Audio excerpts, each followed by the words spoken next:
গত ৩ তারিখ আমরা রওনা দিই ঠিক দুপুর 12:30 নাগাদ।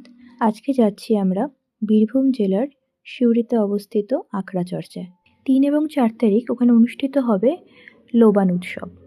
লোবান উৎসবের মূল কারণই হলো শুদ্ধতা। লোবানের ধোঁয়ার মাধ্যমে আখড়া এবং মন দুটোকেই পরিষ্কার করা এবং প্রকৃতির সঙ্গে থাকা।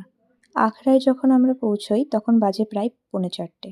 ওখানে পৌঁছে চারিদিকের এই মনোরম দৃশ্য দেখে সত্যিই এক নিমেষে মনটা ভালো হয়ে উঠেছিল। সত্যি বলতে নিজেকে মাটির এত কাছাকাছি অনুভব করার সুযোগ আমার এই প্রথমবার হলো। আসলে এটা এমন একটা উৎসব যেখানে আমরা একেবারেই মাটির সাথে মিশে থাকি। এখানে কোনো বিদ্যুৎ ছিল না, কোনো রকমের কোনো আর্টিফিশিয়াল লাইটেরও ব্যবস্থা ছিল না। দূর দূরান্ত থেকে যেহেতু প্রচুর মানুষের সমাগম হয়েছিল, তাই অনেক টেন্টের ব্যবস্থা করেছিলেন ওনারা। যেতে না যেতেই একটা টেন্ট আমাদেরকেও দেওয়া হলো। সত্যি বলতে এই টেন্টে থাকা ছিল একটা অন্যরকমেরই অভিজ্ঞতা আমার কাছে। এই প্রথমবার আমি টেন্টে স্টে করব।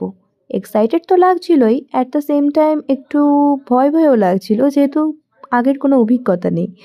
জানলার দিকটা খুলে দিলে টেন্টের ভেতরটা বেশ সুন্দর আলো আলো হয়ে যাচ্ছিল। আর দরজা বন্ধ করে দেওয়ার পর এইটা হচ্ছে আমাদের টেন্টের ভেতরের ভিউ। খানিকক্ষণের মধ্যেই সন্ধে নেমে এলো, আর এই জায়গাটা বানানো হয়েছে গানের আসরের জন্যে। বাউল গান ছাড়া তো লোবান উৎসবের প্রাণটাই যেন থাকে না।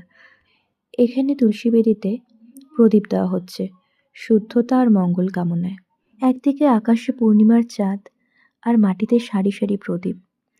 পরিবেশটা এক অপূর্ব স্নিগ্ধতায় ভরে উঠেছিল।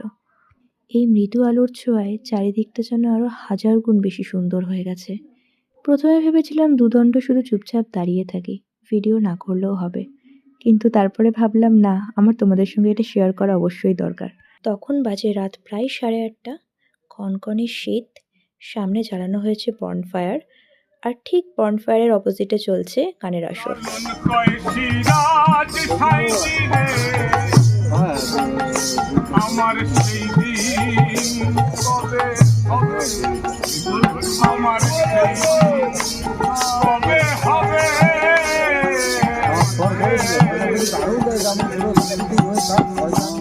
সেই দিন প্রায় ভোর 4টে অবধি গানের আসর চলেছিল।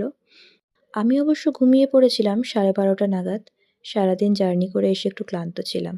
পরের দিন সকালে আমার ঘুম ভাঙে প্রায় ওই ভোর 6টা নাগাদ। আর ঘুম ভাঙতে না ভাঙতেই আমি সোজা এসে বসে পড়ি এই দোলনাটিতে। আগের দিন আমাদের পৌঁছতে পৌঁছতে প্রায় বিকেল ঘনিয়ে এসেছিল, তাই চারিদিকটা ঘুরে খুব ভালো করে দেখা হয়নি। সকালে উঠেই আমার প্রধান উদ্দেশ্য ছিল আগে আমি চারিদিকটা ভালো করে ঘুরে দেখব, তারপরে অন্যান্য কাজ না হয় দেখা যাবে পরে। এখানে প্রত্যেকটা কুটিরেরই আলাদা আলাদা নামকরণ করা। যেমন এটার নাম এবেলা, তার পাশের কুটিরটার নাম হচ্ছে অন্নপূর্ণা কুটির, আর মাঝে যে বাড়িটা বানানো সেটা হচ্ছে গোলবাড়ি। এবেলার একদম বিপরীতে মানে মুখোমুখি যে কুটিরটা সেটার নাম হচ্ছে ওবেলা।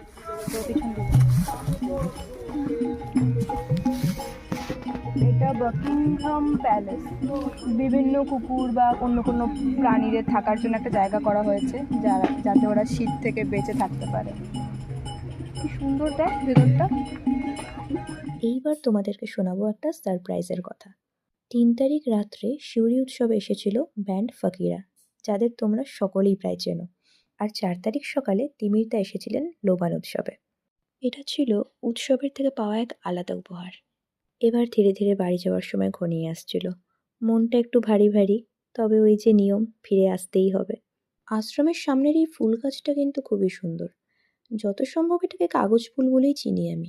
এটা হলো উৎসবের প্রধান প্রসাদ।